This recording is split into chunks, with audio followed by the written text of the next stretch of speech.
Hello, welcome to Toffee TV. It is Club Call. It's Wednesday, the 3rd of September. The transfer window is gone. To think of the past, John. It's history. It's done. It's history. No more will we get a fast right winger or a right back or this or that. Them days are gone now. For about 4 weeks, then we start looking ahead to January. Other opportunities are available. They are. Overall, pleased? Yeah. Nonplussed? Meh? Pleased. Good? Pleased, I think. Pleased, it was so good. No one in the last 3 or 4 days has even referenced how bad it could have been. That's good. Because it's just, that's so far in the past, the idea that it would have been a train crash, of losing someone we didn't want to lose. And not getting players in. And But yeah, went early, got some bankers in. Grealish, quite a good one, wasn't he? Yeah. Just a little bit of one. And our Kiernan, and Asnu and Barry and... I feel like you're just naming players now, John. Yeah. Look at sound. But it would have been... to name. Well, good to great, isn't it? It's all about how do you get from good to great. And great would have been those icing, cherries, whatever you want to call them, on top of a nice big fat cake. And we didn't quite get those over. But in roll, we look like we've got a player that Moyes could turn into a very good player. And bit of headroom financially to be able to go again in January, hopefully. Yeah. Fingers crossed. Well, we'll be halfway through our forecast of, as a business, of where do we think we'll end up financially. And who knows, we could end up with a really decent slug to take advantage of whoever needs to unload players the other way. Because there will be those who've perhaps gone into this hoping that they get some outcomes which cover their PSR challenges. And we might be very well placed to take advantage of some of those pop up. Yeah. Interesting times. Yeah, ahead. Absolutely. Before we kick it off, and there'll be no surprise to anyone who's number one on the call, but just before we do, does he ever sleep? I just want to say thank you very much to everybody who joined us for our 24-hour live stream, especially for everybody who donated to the Kevin Campbell Foundation. It was incredible. The amount we raised, which is with offline donations over £24,000, it's immense. You're all fantastic, so thank you, people who stayed with us all of the journey, people who stayed with us for the majority of, and people who dipped in and out as they got on with their lives as well, and lashed us on for a bit. So again, once again, from all of us at Toffee TV, Mike Cosgrove as well, special mention to him, who came in and done the full 25 hours, because we were here now before we went on camera. It was brilliant. It was great to be part of.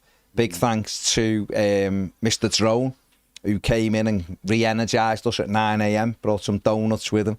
A big thanks to Dave Kennedy, who come in. A big thanks to Dave Witch and his witching hour. Yes. So we had a good laugh throughout the day. And obviously a huge thank you to James O'Brien, our James, who managed it all. The first time he's ever done anything like this and managed to direct it. And a big thank you to Ped for having the day off. So thank yourself as well.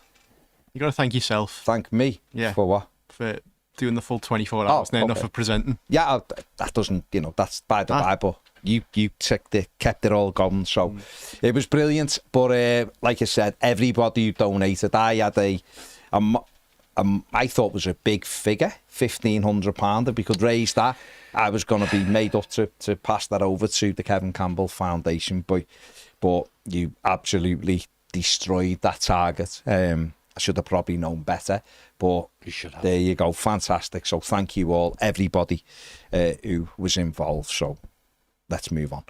But thank you very much. Thank you very much. Right. Let's go to our first caller, who we done, whether you were awake the other night or you weren't. We had a club call about 4 a.m. Something Remember like that. Well. And our first caller at 4:05 was none other than Fletch. And he's our first caller tonight at 5:05. So the man never sleeps. The man, the myth, the legend, Fletch. Good evening. How are you? Da-da-da, da-da-da, Exactly how we started it the other night. Da-da-da, You're going to get us a copyright it's strike here, Oh, sorry. I'm just singing it right. I Because know. it's like up the Toffees, man. what a window! What a transfer window! I rate it highly as such. I rate it about a 9 out of 10. The only thing what got me on the final day was the fact that we didn't sign a right back. Yeah. But other than that, though, right? Everton are so back, aren't we? We are so back. We are back in business. We're onwards and upwards as Evertonians, man, because this season we're going to be flying. I said this at the start. I said we should be aiming for top 6. Right, the players we brought in are really young, hungry, attractive. Like they know what they've got to do now. They know what they've got to do. They've got to perform for the fans, especially at Hill Dickinson Stadium, and like. It's onwards and upwards as Evertonians. What do you guys think? John? What? You've just heard Fletcher's rally cries. That's what you think. So, what do you think? I think enthusiasm is a good attribute. Yeah. But the season is young. So are some of those players. They are. And with youth comes in experience. And some of them are going to need to be eased in. And I'm not going to do anything rash like Baz has done in the past about if this happens, I'll do this, you know. But if we finish... it didn't happen. We didn't bring Richarlison in. Ergo, I didn't need to eat an orange club. Saying that, there was an orange club in it. There was an orange club. He didn't know that Richie was in Brazil at the time, so he's not totally... He's not as dumb as he looks, right? Exactly. But I'd say dumber. I'd be astonished and... if we finish in the top 6, absolutely astonished. I think we should be aiming for it, John. I think we should definitely be aiming for it. That's where, for the majority of the season, that's where the debate will be around whether or not Everton can get top 6. But I think we might do a Brighton and finish 8th this season. That's where I'm counting my chickens. That's where I'm aiming for. And don't get me wrong, there are a few worries such as. Like you said, what happens at the right back position if the player gets injured? Same with the centre. Same with the Beto Barry situation. If one of them gets injured and the other feels like they've got nothing to fight for in terms of competing against one another for that first spot, then we might be in a little bit of trouble. But when Branthwaite comes back, mate, and with that midfield we've got, right, we'll be absolutely flying. Okay. Well, I'll modify my astonishment then, make it a bit easier for you, Fletch. I'll be astonished if we're 6th and above for the majority of the season. Yeah, I know what you mean. Yeah, but I mean, before the window, generally before the season, we thought, based on run rate from last season, didn't we think if we can be on or around the coattails of European football, that'll be a good season. Doesn't mean, though, and you're right, hopefully you're cut from the same cloth as Neville Southall. You know, at the beginning, you start aiming to win everything. We just listened to Beto, haven't we, being interviewed? Beto thinks we're going to win every single game and he's going to score in every single one of them. That's his starting position. If that mentality sticks, mate, and he does end up aiming for it, then it's a good it's a good thing to aim for, isn't it? Oh, absolutely. And we've got a manager who, the second he walked through the door, he got the questions because of the shite talk who was in before him, right? Yeah, exactly. I've got John Blade to say shite talk. And he was asked the question, wasn't he, about relegation and stuff, and he said from an outside looking in, this is not a relegation squad, and then he proceeded to prove it. Right. And then he said to the ownership, indirectly and directly, no doubt, I want because I want to be up there, not down there. Right. Exactly. That's where we should be. And and with him in charge, minimally, the players will not forget what the expectation is. And what we can do as fans is support them through the bad times, because support through the easy times is dead easy. Exactly. The bad times will arrive during the season, either one-off games where we get battered, or we lose 2 or 3 in a row, or we don't win for 5, or whatever it is. And if our fans stay strong to the cause, we'll be okay. I don't think it's 1 win for 5. I don't think, to be honest, with our draws as well, particularly, I don't think we'd lose 5 on the bounce this season. I don't think that, especially with that lineup, I don't think, and some of the squad numbers as well, I don't think we'll go on that. I don't think things will get that bad for us. I really don't. I think we'll have a few. We'll have 3 or 4 games where we go, oh, that should have been like a dodgy decision or whatever.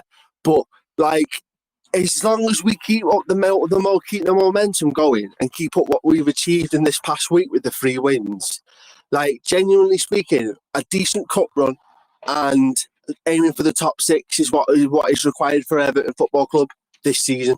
I think you're right, and again, we've talked on the channel loads of times, haven't we, Baz, about one of the things with Deitch was, basically a couple of seasons or a couple of end of seasons, he pulled a rabbit out the hat by having a good run, right? Mm-hmm. Yeah. And one of the things about us being seen as perennial bloody relegation fodder is because we start badly. We get in that mire. We talked about Villa could easily drop into that if they're not careful, sort of thing. And it's really hard to get out of it. Yeah. So regularity of winning points, even if you just win one game every single month, relegation's nigh on impossible, for example. Yeah. But we should be aiming higher than that, though, shouldn't we? No, I'm just using that as a for instance, right? Yeah. But if we're in the high 20s, points-wise, maybe even low 30s, by the close of the January transfer window, then we will have bought more players because we'll have thought, right, we're in a real opportunity here. Let's push on, and that's where the decisive leadership needs to come. Exactly. I don't know if you saw. By the way, I don't know if you saw Baz's face when you said we're not going to lose 5 in a row, right? Because I don't expect us to. But it wouldn't surprise me either if we did, because what comes with youth is ups and downs in their performances, and the downs are a bit deeper. I think we can afford to be a little bit confident at the moment because of the manager we've got in place. We're not playing anyone. No, I think Fletch. Hang on. I mean, enthusiasm and optimism is tremendous, and that's what's good. Exactly. But it's good to be optimistic as a blue.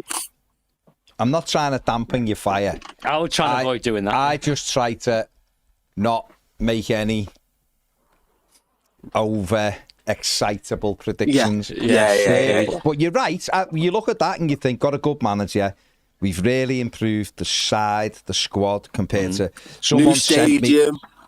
Someone sent me a thing before saying, look what we've done and just changed people around. And you couldn't disagree. It's much better than it was last season. Totally so therefore, all things being equal, I'd be surprised if we lost 5 on the run. Ditto. However, having watched Everton Football Club surprise me on many occasions, mostly, it wouldn't surprise you. Mostly for the negative bit, not the positive bit.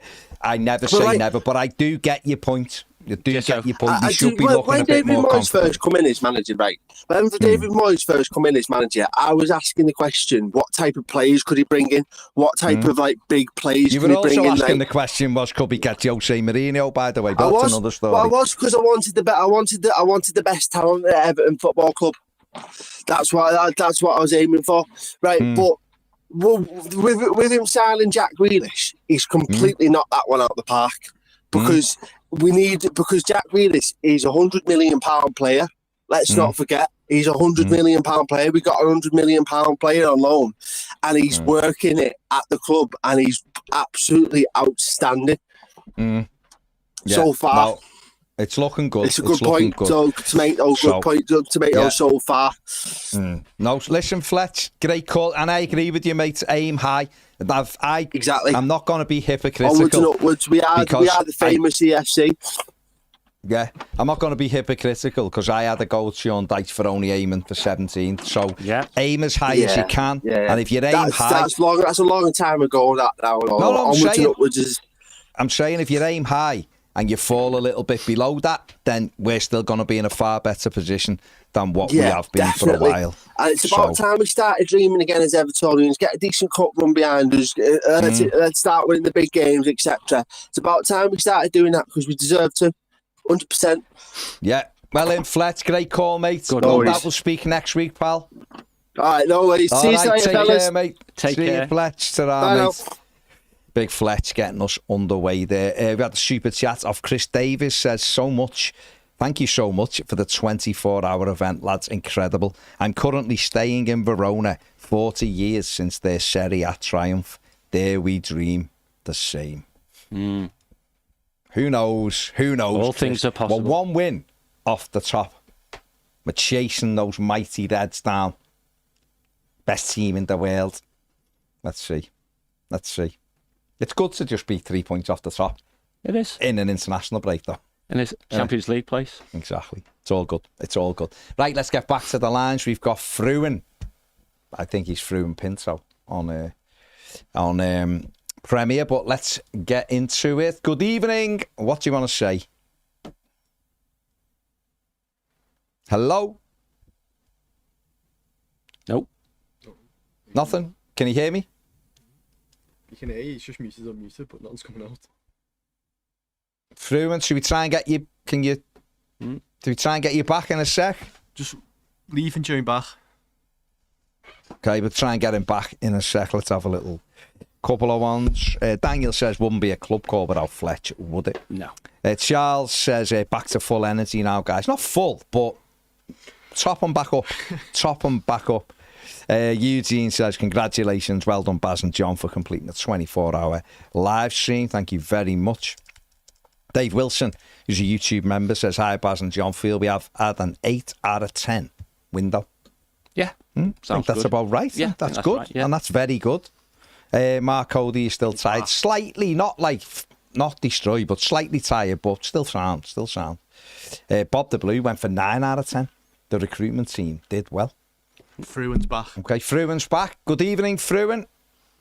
Hello, can you hear me? We can hear you now, mate. Yeah, good evening. What do you want to say, mate? I just want to say I'm a new Premier member, so just hello everyone who's on the Premier. Brilliant. Well in, mate. Welcome. I just have a question regarding Isaac Keith. He made his debut yesterday for Accrington and he got a goal and an assist. Yeah. Looking at clubs like Man City, Liverpool, Arsenal, well, not so much Arsenal, but Man City and Liverpool, their academy seems to bring in like a lot of money, like through sales of their academy players. You know, they've had like notorious big sales like Palmer and, you know, other players like that. Do you see, like, how do you see Everton going up to those, not like on those levels, but getting close to those levels throughout? Like, what do the academy players need to do to really make themselves known to like get into like other clubs, if you know what I mean, like, and improving up? Because if you think about like the clubs that Man City and Liverpool are like, they generate a lot of sales and their PSR, even Chelsea, like their PSRs are all right because of those kind of players that they sell.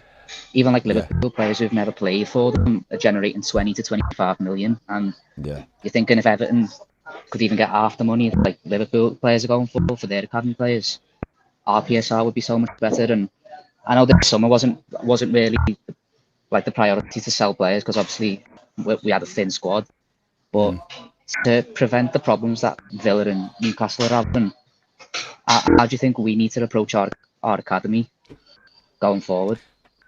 Well, I think you make brilliant points. To be fair, Manchester City and Liverpool are probably two of the best examples, sadly, of clubs who use their academy really well. I mean, Liverpool got 35 million for Jarrell Quansah this summer. I know he's played quite a few games, but Tyler Morton, who hasn't played tons, I think they got 20 to 25 million for him. We've had others in the past, you know, getting 20 million for Solanke when it didn't look like he could do anything. And Harvey Elliott's gone for 30, although he has been part of a Premier League winning team. True, yeah. But what you've got to do is, it's twofold really. The players have got to be good enough to be able to make the steps, and the club has to look after them properly. And so some of these players, say take Harvey Elliott for instance, Liverpool sort of bought him from Fulham and brought him to the club as a 16-year-old, and then they've given him some opportunities. It is slightly easier with those clubs because they're successful anyway. So therefore they get a lot of games. And there's games, Carabao Cup games, there's European games for some of these clubs where they can afford to give these lads debuts, and when they get in, then it goes on their CV that they've played in Europe for Liverpool and they've played in the Premier League or the Carabao Cup. But the lads themselves have still got to be good enough. You've just said about Isaac Heath there. Goal last night was tremendous, and then the assist was brilliant. He's done quite well. He's exploded, I think, a little bit onto the scene, despite being probably a year older than you'd expect. But he come over to, he was in America with Everton. He played at Accrington, looked live. In fact, he came on and got the penalty that Beto scored at Accrington. He looked lively at Blackburn. He come on against West Ham and ran at them and went past them 3 or 4 times, won a couple of corners. So he's lively. So he's got a chance if he keeps going, does really well for Accrington, then okay, it is League 2 or whatever. but it's a step in the right direction. Then it'll be, can he do it again in a higher league? And then if he can, then who knows what happens. But me and John have, funnily enough, had a conversation about this today, haven't we? About getting those kids, when you're bringing people into the academy, it's not just being footballers for Everton, is it? It's being able to sell these players, and as Fruin's saying here, sell them and start bringing money, generate money back in to help our PSR. And Nick Cox is the fella who's just come from Manchester United. He's in post now. He's got a sensational record at United at doing it. And that's a big area, isn't it, John, that Everton have got to step up in? Well, it is a big area, and it just go back to Isaac ever so briefly, because the Shareholders Association do 2 awards every year. One, is Ian Jones, which goes to a player, the young player that the manager picks, and that was Jake O'Brien. Okay. And the other one goes to one that the academy coaches in the round pick, and it's about them as a person and not just the quality of them as a footballer. And Isaac won that one. Okay. Right. And I spoke to him at Finch Farm and said, "Are you going to the States then?" And he went, "Oh, I don't know," sort of thing. And I whispered in here, "I think you'll find you will," sort of thing. And he did okay. And now he's gone out on loan. And as you rightly say, you have to do those levels, and Tino Barrow does those levels in a first team. So you've got to go there, smash it, because they expect you to. So then they'll give you a bigger challenge next time. Yeah.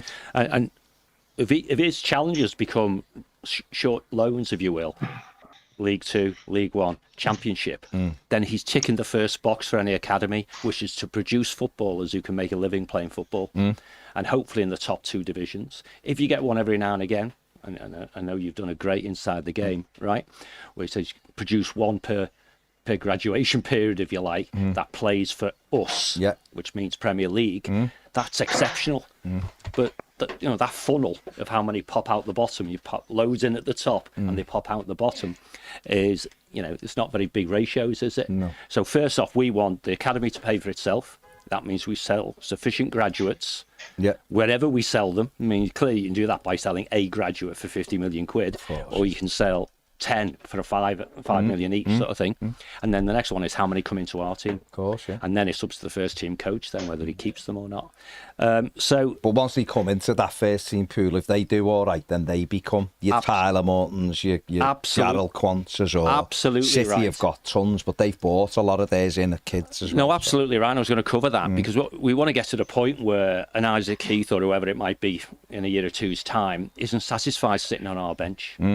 Because he's good enough to play in the Premier League. That would be the perfect, wouldn't it? Course, yeah. But we're so good, he can't get in the team. Yeah. That's Man City. Yeah, of course. Chelsea have done it differently. Chelsea's just done just by buy everything that moves, and if you throw a dart at the dartboard long enough, one of them's going to go in the treble 20, isn't it?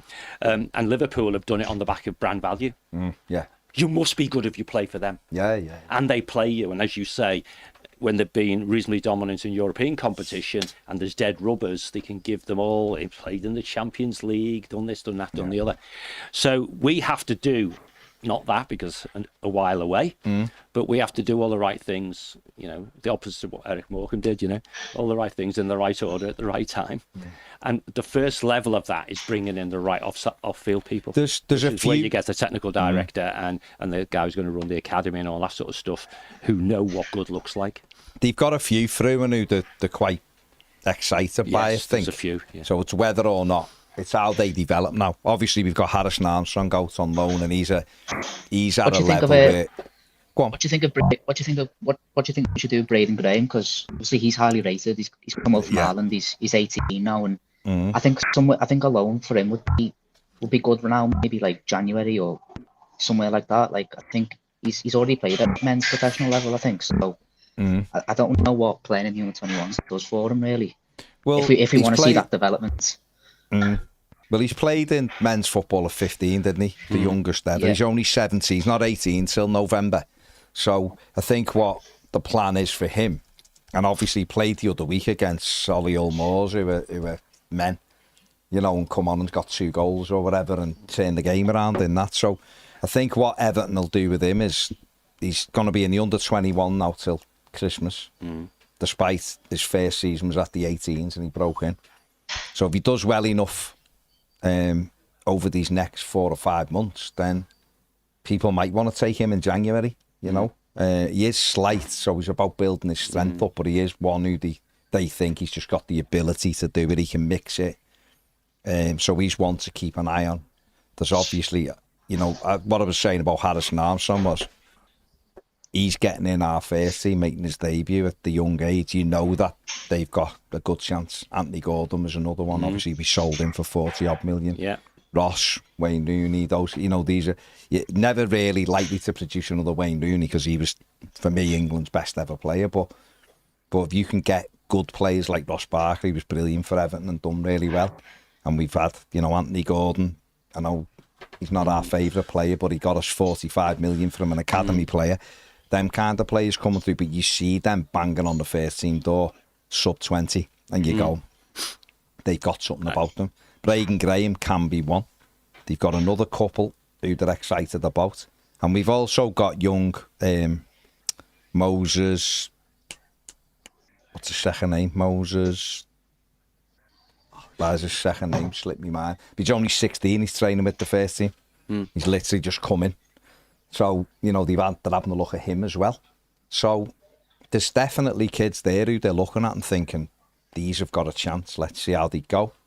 There's also about having structure. I know we're sorting out the off-field structure. You just alluded to, I guess Cox coming over from Man City and Smith from Man United and stuff like that. And they're in two key roles in the sense of around scouting and development and stuff, and then the technical director. Yeah. And you look at what some clubs have done successfully. Yeah, you get those who have been at your academy forever, but there's the 16 age. It's when you move from being fundamentally a student into, picking up players then and knowing which ones to target, and that's perhaps where Smith and Cox will really earn their money, and then show pathways into the first team. And we've got a manager here who not so long ago, and he almost said it himself, he did in the summer series, I want 25 plus year olds with Premier League experience. Where's the pathway then for a young, look who we've just bought. The pathway is clearly there. We haven't got them coming out of our academy, therefore we've bought them. Yeah. And there's a sell there then, isn't there, to the types of players we've just been mentioning, saying, you keep hitting the levels, and that suddenly the level will be, in the first team squad. Great. But that's got to be through, and you're absolutely right, though. That's how we go forward. That's how we go forward. We develop. Obviously, the other stuff you have to buy in, but we maybe grab a couple of highly rated ones. And we just bought a goalie from Liverpool for 200 grand, who's 14. So we're quite clearly on the lookout again now for them. But you have to get them in, develop them, and then, they either become really good footballers for Everton or we sell them. And that money goes back in and helps with PSR and everything. Because that is really going to be the only way we sort of solve this. Newcastle have had, 50-odd million in for sort of Elliot Anderson and Sean Longstaff over the last couple of years because they've had to, their lads who've come through. Villa have just had 38 million for Jacob Ramsey, who's come through their academy. So that's how we're with the regulations as they are, and you're absolutely right, until the on-field performances get to the level where you're getting more competition and you're getting European football with regularity and stuff, then the only big income drivers are going to be selling the talent you don't want to sell, i.e. your first team boys. Of course, yeah. Having a sufficient good quality academy to do it through multiples, or just match day income, and which includes stadium income, so match day and commercial and stuff like that. But even that has an artificial seal. If you're just playing in the Premier League, the Carabao Cup and the FA Cup, you're hitting a buzz. You're hitting it. So it's a self-fulfilling, it's a virtuous circle type opportunity. Lots of these things will look easier later if we're achieving on-field success, because there will be we've developed a player, we bought a player for 10 million quid or whatever at a certain age, we've turned him into a 25 million pound player, but guess what, because of who we are, where we are, we actually sell him for 35. And that's what Liverpool have been doing to some degree. And it means their net spend is less than Arsenal's in this most recent summer window, which is mad when you look at the difference in quality in those squads. No, you're absolutely spot on, mate. That's how we bridge it. So it's just a case of having to work on that now as well. Cheers, thank you. All right, that's all I have to say. All right, mate. Great call. Please. Nice one. Make sure you get on again then. Yes, please. Yeah. Yeah. All right. Have a good one. And congrats, Baz, on being a granddad. Cheers, mate. Thank you very much. All right. Take care. Take it easy. See you later. Ta-ra, mate. Ta-ra. Brilliant call there. It was very good, Daniel yeah. Barton's giving it 10 out of 10. Pure creativity in Grealish and Dewsbury Hall, and a few for the future in Asnu, Barry and Roll. Class compared to previous windows. What about Dibbling? Yeah. Literally the most we spent, and you've gone right under the radar That's there. how good hasn't it is. You forget one. Charles says, still think 2 quality fullbacks transforms us again. Yeah. Mark Cody says, any truth in rumours of Chilwell and Spain? Well, they're the stories going around today, aren't they? That they had an inquiry for Chilwell,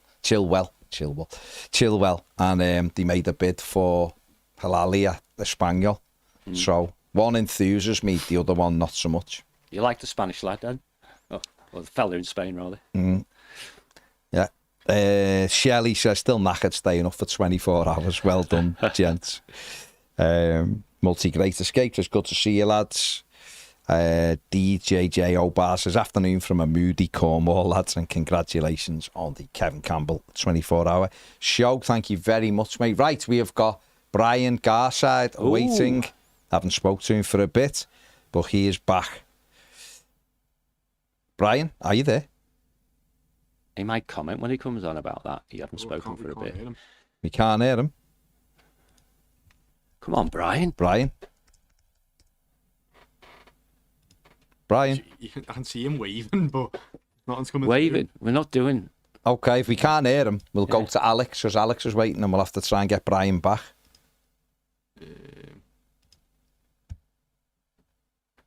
Okay. You might have to refresh, Brien, because someone else had issues with it before.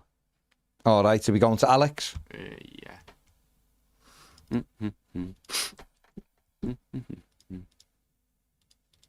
Alex? Yes. Who's this? That was Alex. Alex, hello? Guys, how you doing? Hello, Alex, and you now. Good, mate. What do you want to say? Yeah, firstly, I want to say congratulations again, boys. I tuned in, not for full 24 hours, but I thought it was incredible. And the fact your expectations were so much lower than what you saw is just a testament to the humility of the place. And congratulations to all of you. Well done. Thank you very much, Alex. Yeah, thanks. Thanks to everyone who donated, obviously, but thank you very much. Next point. I just wanted to say a couple of things real quick. One is, I wanted to say, fair play to Njai. I mean, you know, there's obviously talk that came out in the last week or so that bids had been made from Italian clubs for him, and you know, there's been so much noise about, quite rightfully, about the new players we brought in, what Jack Grealish has brought in terms of quality, Dewsbury Hall, and I just feel like Njai is our number 10. And he's still one of, if not the most important player in the team for us. And I just feel that that's kind of gone a little bit under the radar. And I think it's a testament to his professionalism that he's now playing in a new position. He's in a new, you know, which will all benefit him, no doubt.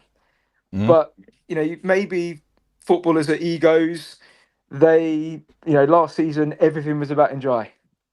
And now this season, it's not so much. And I think that, you know, when you hear stories that we've heard about players going on strike or trying to engineer their way out of a club, I just wanted to make a quick observation that I think it shows the club, you know, that doesn't mean there's loyalty in football forever. But it does. I just thought it'd be interesting. I don't know if you've thought the same, that, you know, the way Njai has conducted himself and acted as a member of the squad has been nothing but quality. And maybe with all the things that are going on, it just goes a little bit unsaid. It's a brilliant point. I'll be honest, I haven't really thought about it, to be fair, because he's just part of our team. But you're absolutely right. If you take a step back, I think you get so consumed by new players that sometimes you just ignore what's in front of you. He's been fantastic. He's been a brilliant buy. But all of this stuff about, I'm not convinced, I'm not even sure I believe that Italian clubs bid for him, to be honest with you, mate, because I don't think any of them will have believed they had the funds to get him out of Everton. Everton would want 70, 80 million pound for him. And no Italian club is paying anywhere near that, or the wages that Everton would pay. So, but I do get your point. There was a lot of noise. It was mentioned a few times, and he has just got his head down and done the business. He's been brilliant for Everton since he got in the team a year ago.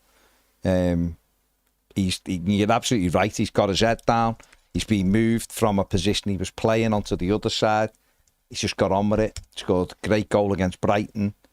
Come on the other night against Mansfield and lit the place up with his dribbling. Give us that extra energy. And then at the weekend at Wolves, he was fantastic. Scored again. Worked his socks off. Really gets you on the edge of your seat when he picks the ball up. Seems like he's got a great attitude. And there was a bit of shithousery when he scored the goal as well, given the Wolves thing. So he's done great, John. He's got history. He's just showing the inconsistency in Premier League refereeing, isn't he? Yeah. With his celebrations. He does his talking on the field. End of, really. Clearly he's enjoying his football. He's enjoying being part of that, team of players. He's got a best buddy who tends to hog the other side. And why wouldn't you just get on with it? And new players will come and go with any club, any dressing room. No doubt. Sometimes you can get your nose put out as young because they get paid more than you because of it, but whatever. But if you just keep doing your talking on the pitch, just going to say he'll get a new contract anyway. The big bucks. The rest of it looks after itself, doesn't it? And if you don't kick off as soon as you think you're a big I am, then down the track, if you ever do have to kick off, people know it's real as well. Well, the other thing as well. The other thing, sorry, John, I was going to say, no worries, and you're absolutely right, is he'll be enthused by those good players coming in anyway, and Everton. The other thing as well is Everton took a chance on him. He was out at Marseille. They weren't feeling him. They didn't like him. He had a little bit of stick from their fans as well. He wasn't in a happy place. Everton went and rescued him, if you like, brought him back to the Premier League. Give him a good contract. And he'd never played in the Premier League before, and Everton have given him that opportunity. So it goes a bit of both ways, doesn't it? That sort of loyalty. No, it does. I just think it's like I said. You got a player at the right age bracket. He's had a good season. He's then maybe feels a bit, just not having the same limelight. And I just thought it was an interesting one. I mean, for me, the window. You've got to say it was a good window. And I think everything you just said and the last caller about thinking about the structure of the youth system, both on the field but off the field, is so important, because I was thinking at the last time we had this, and it was when Carlo was here, and of that quality, right? And James and what he was able to bring. But in reality, it was a bit of a cheat insofar as we had Alan and James and other players like of that profile that down the road it wasn't sustainable in every sense of the word, right? And Carlo and this feels different. And I imagine if I was a youth player wanting to come in, you are looking at the profile of players they're buying. I don't know much about him, but just that German centre midfielder we've got, I'm excited about that. It's the right profile of player that we've talked about on this channel for years. Why are we not getting him as opposed to Rondon or, those types of players? I know they're not the same position, of course, but it just made me feel positive. If there was one thing that we could have, I felt, is just that blistering pace. I watched the Brighton game against City, and I was watching Minte. I just watched him for 15 minutes in the game, and he made loads of mistakes, and he didn't always have the best delivery. But his pace just terrified City, and it could stretch them. I know Dibbling's performance against Mansfield was very much a cameo. He hasn't probably trained as much, but I do wonder whether we're missing just that, that alternative that, we've got good ball players now, better quality and technicians, but where's that outlet that's like, do you know what? If we just need to stretch the team, no one's going to like, looking at his heels for 60 minutes. We whether that was a right back that could get forward or a right winger, it feels that was a missed opportunity. But other than that, the fact we're bringing in a more youthful profile can only go to what John and you were talking about earlier, which is academy players want to come to Everton because they see young players performing well, and it's a squad you want to be part of. Whereas under some of the previous regimes, Benitez, for example, perhaps, it's just, why would you want to come to Everton? Maybe is a point of view, but that's what I wanted to share. Yeah, that's brilliant points. Really, really good points, mate. And like you said, I hadn't really hadn't given the Jai thing too much thought, to be honest, but you're absolutely right. It's a brilliant point. He has just got on with it. He's been excellent. He's been fantastic buy for Everton, and what he's worth now compared to what he was is what we pay for him. He's at least 4 times the amount we pay for him, at least. So that's testament to him and to getting his head down on what David Moyes has given him as well. But it is, I agree with you. I was saying I wanted 2 right wingers. I wanted one who had real, genuine pace, and then the other one, I think Tyler Dibling's going to be a really good footballer. Nothing against that signing whatsoever. I think he'd do well for us. But I did want another one who's a little bit more direct. But can't do it all in one window, can we? And, No. you know, maybe we just, I don't know, for one reason or another, maybe David Moyes, the options he had to him, he wasn't overly enamoured with. And he might have thought it's better to keep looking. You know, we might be watching someone who he thinks, let's see how that plays out before we go in for him. I'd have loved us to go for Backwell. I've said it many times. He might not have worked at Everton, you don't know, but he would have given us something slightly different than what we have. But I think when you look at what we had, Alex, last season to what we've got now, personally, I think it's a massive upgrade. So let's hope. Just a quick question: what are we left with loans? What like obviously, you know, maybe we're just keeping our powder dry for January. And I know we've struggled with Brozier. We've got a domestic loan. Got 1 domestic loan and 5 international loans left. Wow. But I mean, Moyes would never take full use of that. But I could see a world where we did what Villa did in January, where we brought a domestic in and a European loan in to get us through the season.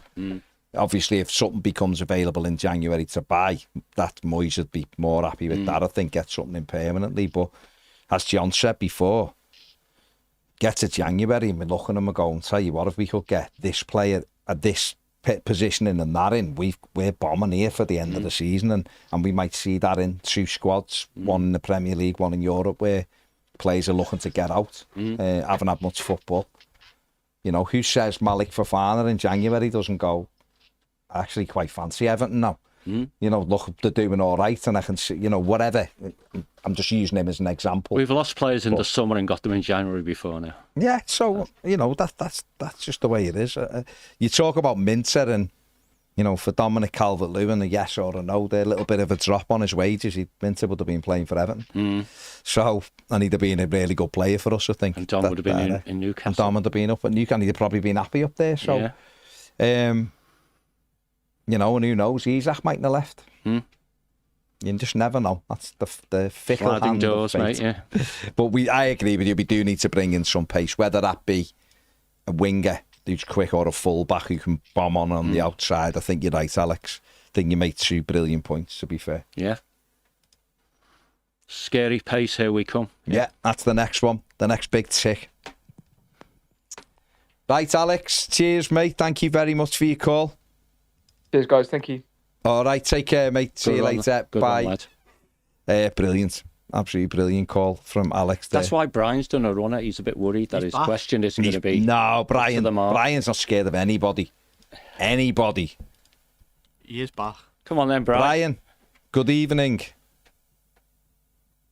Yeah, I can see his mouth moving, but nothing's coming out. Brian, you'll have to refresh and join back. Again? Brian's letting us down. Make sure your mic's working. Could be an issue, cable, whatever. Brian is letting us down.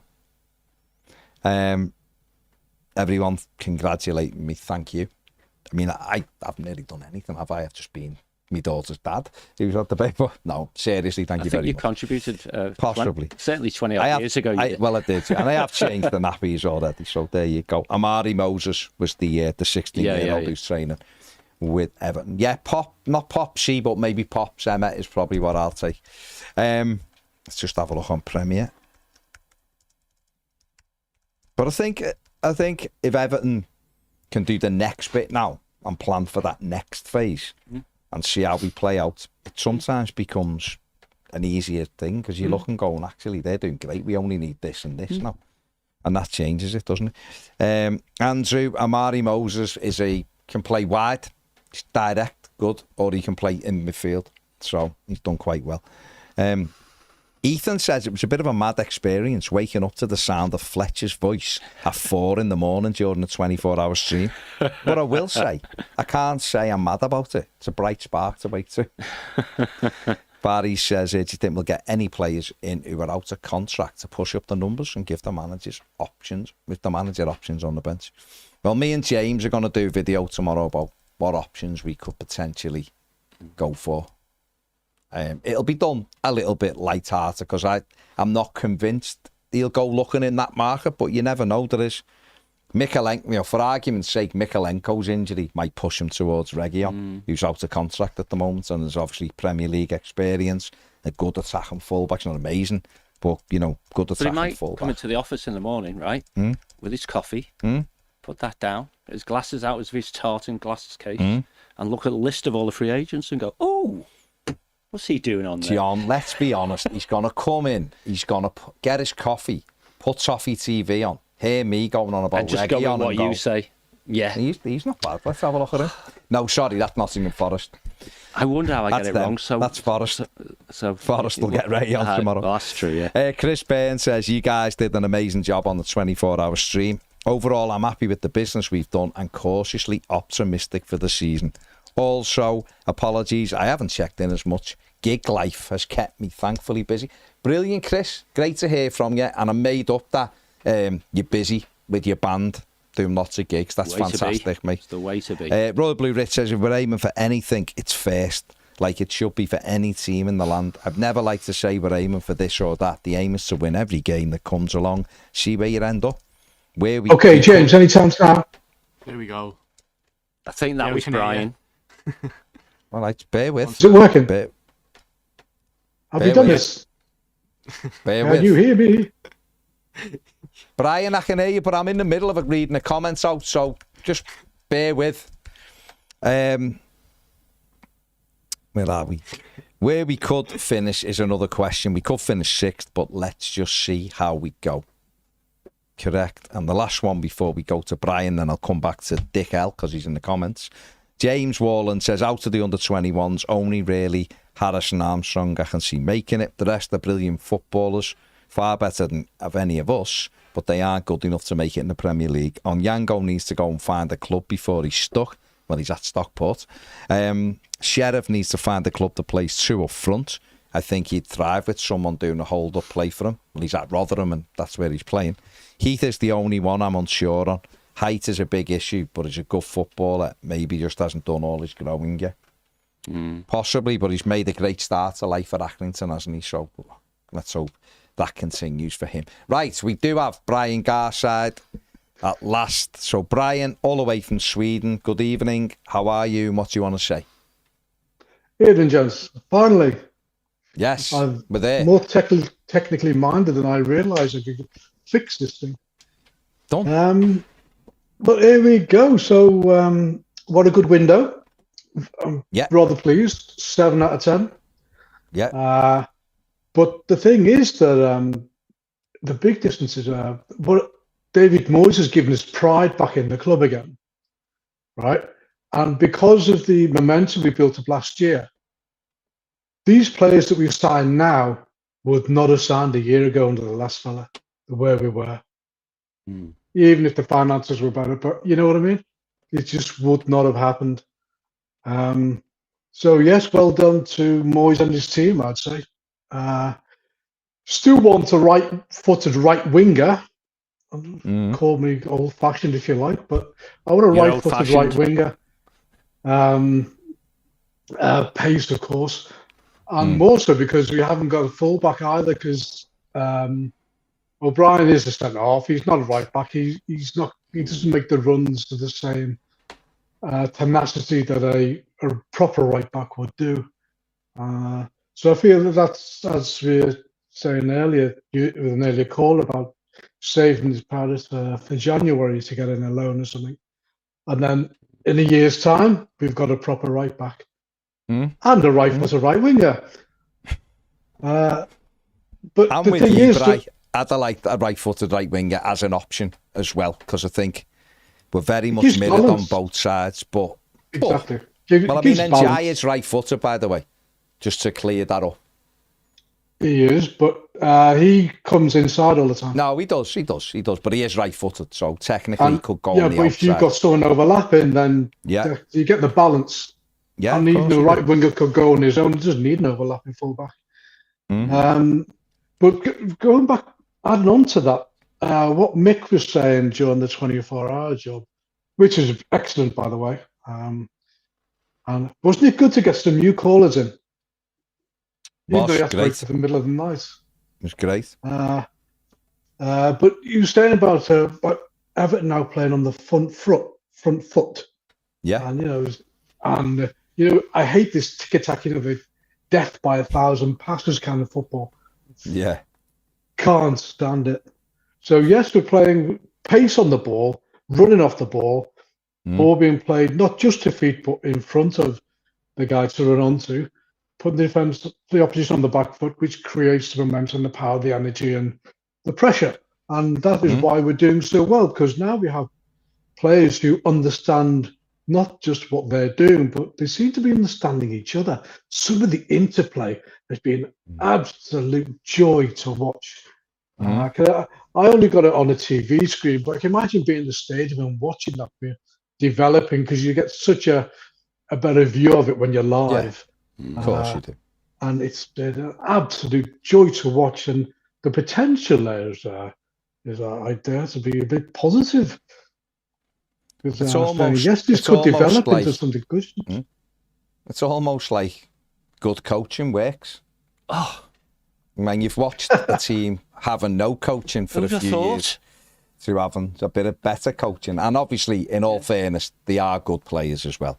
Yeah. So you have to give that. But no, in all seriousness, it's looking really positive. I ain't getting carried away. We'll know more where we are come mid to late October. I think that's when all of the judgments can be made. We've got Liverpool are going to have won the league by January. We've got Sunderland are comfortably staying up.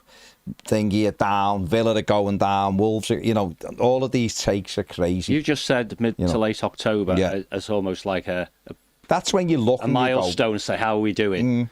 Last season, we'd won 2 league games by then. Of course, well, we knew, didn't we? The writing was on the wall for the other fella, wasn't it? It was on the wall when Bournemouth had... Don't forget, this international break last year, a year ago, we'd lost all 3 games, and been the one just gone. Was a 3-2, only we'd been 2-0 up and through it, and he should have been sacked then. And at this point, we weren't going to win a game for another 25 days. No, exactly. So that's what I'm saying. We wait till sort of mid to late October. We'll get a feel for how we're doing, how everybody else is doing. And it's all about progress. Listen, if Everton ended up in Europe this year, amazing. But I want to just see progress. I want to see these players are coming in. I want to see them developing as well, and we can see what we're doing. I just want to go to the match and enjoy the game. Yeah, I love having a manager in I like. It makes life a million times better. Is he perfect? No. But I like him, and I don't have to worry about him because I know he's good. And I'm enjoying watching Dewsbury Hall and Grealish and Jibe. If Dibbling can develop whenever. So it's nice, Brien, to see that. But you're right, they're playing some really nice football at times, but a little bit too open. And I think the manager won't be happy with that, but we've obviously haven't got Michalenko or Branthwaite. We might not have Michalenko for a while, I don't know. So that's going to be a little bit of a worry, considering Villa are quite lively on the break, and then we go to Anfield. So the next 2 are big tests for us. But listen, it's been a decent, it's been a good start. The Leeds one will stick in the throat because they weren't great, and we shouldn't have lost. But we didn't turn up in the first 45 minutes. We were dreadful. So we got what we deserved that night. But who knows, Brien, if we keep doing what we're doing, then we could all be in for a more entertaining and enjoyable season than we've had for a good few years, I would suggest. I would say they've raised the level of footballing intelligence within the team. Absolutely. True as well. You can see the way they're moving around, and the runs they're making, and they've got people with an eye for a pass, and they're daring to make that pass now, rather than what we've had to put up with a long ball to a fellow by himself, marked by 3-6 footers, and no within 10 yards of them.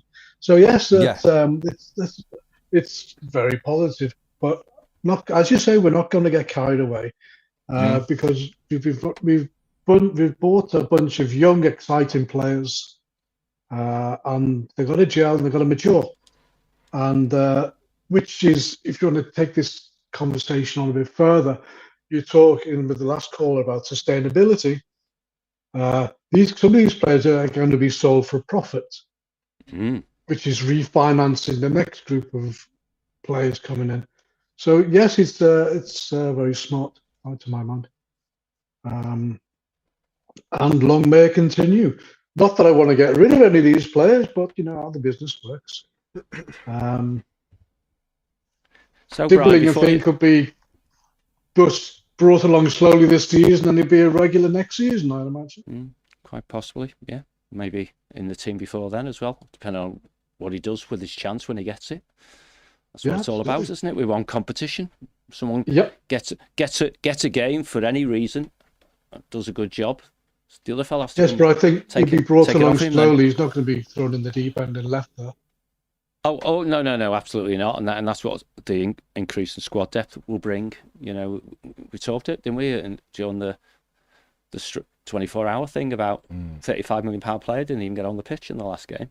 You know, that's it. Yeah, because he didn't have to. So therefore, the manager said, well, "Okay, stay where you are." Yeah, make him hungrier as well, won't it? Because they all want to play. Doesn't matter how old they are. They all want to play. It's what we've been talking about. You want starting players on the bench. That's the quality of the bench you need to last the entire season, because you have to rotate. Yeah. So yes. So when are you over again then, Brien? You and your mates. As a group, we're coming over for Nottingham Forest in December. Okay, good. Look forward to seeing you then. Yeah, well, I'm looking forward to being on the Mersey in the windy December afternoon.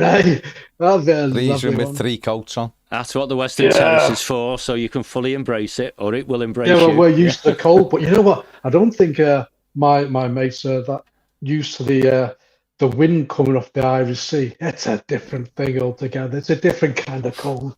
This wind gets into the marrow of your bones. It's horrible. You're putting the frighteners on them already, are you? No, I don't need to. Mate. I used to spend hours on Sandhill Station on the Sunday evening waiting for a train. It used to be 45 minutes for my connection. Yes. These were and there was no shelter. It was only a roof. There was no room you could go into. No, you live in Sweden. Open. It's bloody freezing there as well at times. Come on, mate. That's what I said. It's a different kind of cold. The cold off the North, the Irish Sea, that gets in the marrow of your bones. Well, put 2 coats you need on. a run to get through that one. I did. I've applied for tickets for Brighton and never got chosen, fortunately. That was one I really wanted to get to. On the ballot, Yeah, bloody thing, so I don't know if I'll be over before that, but as a gang, we're coming over for the Forest game. Good one. And it will be rather nice because my old fella was the Merchant Navy. And we got to sailing out of Bramley-Moore Dock when it was a dock, would you believe? Wow. 40 years ago, yeah. So not many can say that. No. So my brother was in the Navy too, but I don't think he sailed out of there. All right. But me and my dad did. So that's a nice touch. Yeah, lovely. Lovely bit of synergy. Yeah. Right. Yes. Right, thank you, gentlemen. Right, cheers, mate. There's no one else coming through. And, no. We're finishing now, so... let's carry on then, shall we? No, mate. Thanks, You've done what it's like when it's on the radio. You've heard the little music that says, we're going to the news now, and you've finished it perfectly, Brien. Thank you. Well done, Brien. Take it easy. Take care now. All right, take care. See you, Brien. Brien from Sweden there. Dick L says, I think Moyes and the club did really well in the transfer window. We need to remember it'll take time to truly turn this club around, and most definitely more than one transfer window. One thing I'm struggling with, what a surprise, is the RS at work. Given the window they've had, you'd think they wouldn't care about Everton. They keep having a dig at me, apparently, because Everton cannot sell out the new stadium. We sold it out every game, mate. I've been telling them for years we should have built a higher capacity, and now they're loving all the empty seats. We've sold both games, Bri. Dick even, not Bri. Dick. Yeah. You can't make people turn up. The tickets aren't there. They're sold out. The last game, Mansfield, they didn't bring all theirs. They took the full allocation, didn't sell it. Yeah. We've sold all ours, so just laugh at them. They took 9,000 and sold 6. So just laugh at them. The Liverpool fans, laugh at them. Live rent-free in their heads. Don't, just leave them be. Leave them be. Wait, we start talking to them pre-derby about how many they should batter us by because they've got such a better team, much better players, lots of them to come off the bench, blah, blah, blah. Just leave them be. And then the Annie Road will be full of Blues. Yeah, so... No, and then you'll have to shut up. No, they no. I've said before, Dick. Take no notice of them, mate. Spot on. They shouldn't be even commenting on Everton, should they? The top of the league. They've won every game. They just spent £1 billion or something in the transfer window. You know, £1 billion something. Anyway, you know, they've got Uncle Nobed from Newcastle now. So why are they bothered about Everton? There's no reason to be bothered about Everton, is there? So. Leave them be. Leave them be, mate. Don't get wound up by them. They can't hurt you no more, Dick. They can't, can they? They've won every trophy over the last 5 years at some stage. So why you ask what they say? Matter, does it? Doesn't matter. Just take comfort in they need your approval. That's the thing. For everything. If it was the other way round, I wouldn't even give them the time. I wouldn't even be bothered. I couldn't care less. Ditto. They were second. It wouldn't ask me if Everton were winning everything. So it's just an odd thing. It's an odd thing. So don't let them wind you up, mate. Do not let them wind you up. Because what's the point? That's all I'd say. That is all I'd say. It's just so weird, mate. If they're having a go with you saying we can't sell the stadium, which is nonsense because every game's been sold out, they're just jealous because of where our ground is. They've got a hole punch as one stand. It's a Meccano thing put together. Ours is unbelievable, isn't it? But leave them be. Leave them be. Anyway, it's all good. It's all good. Right, that is us done. So thank you again, everyone who donated to the Kevin Campbell Foundation. The Just Giving link's staying open till Friday, I think. So if any stragglers are there, if you've got a quid and you want to carry it on, it's there. But thank you to everybody who did. Thanks to everyone who's joined us today. Make sure you like, subscribe. Thank you all.